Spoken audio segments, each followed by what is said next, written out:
Hello everyone, मेरा नाम है डॉक्टर मोहम्मद काशिफ और आज की इस वीडियो में हम बात करने वाले हैं कि स्ट्रोक के पेशेंट जो है उनके पाँव में जो फूड ड्रॉप हो जाता है तो वो किस तरह की कंडीशन है। अक्सर हमारे पास पेशेंट आते हैं, क्लिनिक पर पेशेंट आते हैं और पूछते हैं कि सर स्ट्रोक के बाद में मेरा जो पाँव है, जो मेरा फुट है, वो ऊपर की तरफ उठना जो है वो बंद हो गया है, जिसकी वजह से जब मैं चलता हूँ, आगे की तरफ चलता हूँ तो मेरा आगे का पाँव जो है, आगे के पाँव का जो हिस्सा है वो पहले रखा जाता है और पहले ऐसे कभी नहीं होता था, लेकिन स्ट्रोक के बाद में ऐसा होने लगा है। तो ये क्या चीज़ है? तो एक्चुअली में व्यूअर्स, ये कंडीशन जो है ये है फूड ड्रॉप। फूड ड्रॉप अपने आप में एक सिम्टम्स है कई सारी कंडीशंस के लिए। फूड ड्रॉप की कई वजहें हैं जिस वजह से फूड ड्रॉप जैसी कंडीशन किसी पेशेंट में हो जाती है। किसी नर्व के कंप्रेशन की वजह से फूड ड्रॉप हो सकता है, किसी न्यूरोलॉजिकल डिसऑर्डर की वजह से फूड ड्रॉप हो सकता है, किसी मसल की इंजरी की वजह से फूड ड्रॉप हो जाता है। तो फूड ड्रॉप है क्या? अक्सर आप देखते हैं कि स्ट्रोक के पेशेंट में पैरालिसिस की वजह से उनकी जो मांसपेशियां हैं उनमें बहुत ज़्यादा वीकनेस हो जाती है। अब जो मांसपेशियां आपके पाँव को इस तरह से उठाने के लिए रिस्पॉन्सिबल हैं, आपके जो फुट है उसका डोर्सीफ्लेक्शन करवाने के लिए रिस्पॉन्सिबल हैं, उनमें उतनी क्षमता नहीं है, उनमें उतनी स्ट्रेंथ नहीं है कि वो दोबारा से आपके फुट को इस तरह से उठा पाएँ। जब स्ट्रोक के बाद आप इस तरह की चीज़ों को देखते हैं, इस तरह की कंडीशन को देखते हैं, तो इस कंडीशन को हम कहते हैं बेसिकली फूड ड्रॉप। और स्ट्रोक के पेशेंट में बाद में एक सिम्टम ये दिखाई देता है कि वो अपने फूड को इस तरह से उठा नहीं पाता है और जब हम देखते हैं तो वो वॉकिंग करता है तो उसका फूड का आगे का जो सबसे अगला हिस्सा है वो सबसे पहले रखा जाता है। स्टेपेज जो है एक गेट हो जाता है, सरकमडक्टरी कुछ इस तरह से पैर को उठा के वो रखने लगता है। तो किस तरह से हम अपने ड्रॉप फूड को या फूड ड्रॉप को मैनेज कर सकते हैं? तो बात करते हैं फूड ड्रॉप के मैनेजमेंट के बारे में। व्यूअर्स, कई सारी चीज़ें हैं, कई सारे ट्रीटमेंट्स हैं जिनके ज़रिए आप जो है अपने फूड ड्रॉप को जो है वो मैनेज कर सकते हैं। कई ऐसी डिवाइसेस हैं, कई ऐसी एक्सरसाइज हैं, हॉट फर्मेंटेशन है, इलेक्ट्रिकल स्टिमुलेशन है, जिसके ज़रिए से आप जो है अपने फूड ड्रॉप को मैनेज कर सकते हैं। जिसमें नंबर 1 जो है वो है आपका स्प्लिंट। स्प्लिंट बेसिकली होते हैं आपके पाँव की सपोर्ट के लिए।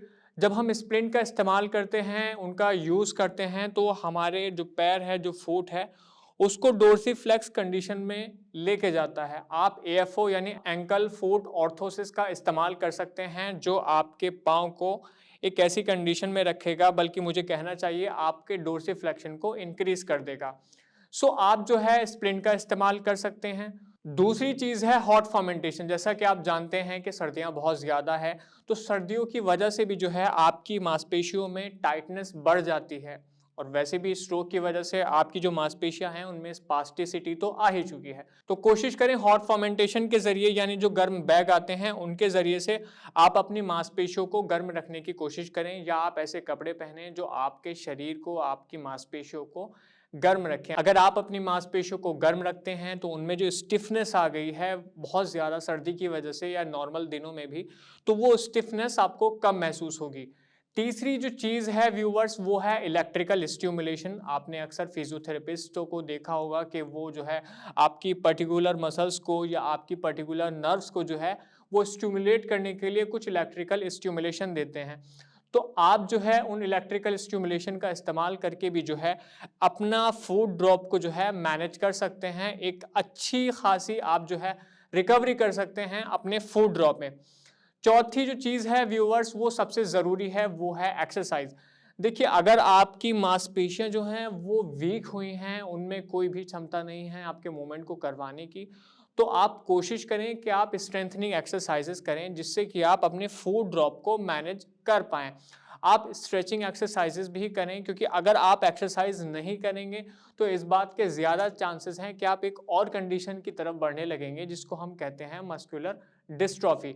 मस्कुलर डिस्ट्रॉफी जैसी कंडीशन से बचने के लिए आप कोशिश करें कि आप ज़्यादा से ज़्यादा एक्सरसाइज करें। आप पर्टिकुलर एक्सरसाइज करें कि जो आपके फुट को डोर्सीफ्लेक्शन पोजीशन में लेके आए, या आप ऐसी एक्सरसाइजेस करें जिसमें आप डोर्सीफ्लेक्शन जैसे मूवमेंट को इनिशिएट करते हों। इससे ये होगा कि आपकी जो पर्टिकुलर मसल्स हैं जो आपका डोर्सीफ्लेक्शन फुट का करवाती हैं वो एक्टिवेट होंगी, उनमें स्ट्रेंथनिंग आएगी। इसके अलावा आप स्ट्रेचिंग एक्सरसाइजेस भी कर सकते हैं। आपकी मांसपेशियों में जो टाइटनेस हो गई है, आप स्ट्रेचिंग के ज़रिए जो है उस टाइटनेस को रिलीज़ करते हैं। नेक्स्ट वीडियो में हम बात करेंगे किस तरह की एक्सरसाइज जो स्ट्रोक के पेशेंट है जिनके फूड ड्रॉप हो गया है कि किस तरह की वो एक्सरसाइज करें, किस तरह के मूवमेंट करें कि अपनी जो फूड ड्रॉप की कंडीशन है उसको मैनेज कर पाएँ। अगर आपको हमारी ये वीडियो पसंद आई हो तो हमें लाइक करें, शेयर करें, सब्सक्राइब करें। अगर आप हमारे डॉक्टर से बात करना चाहते हैं तो नीचे दिए गए नंबर पर हमें कॉल भी कर सकते हैं। धन्यवाद।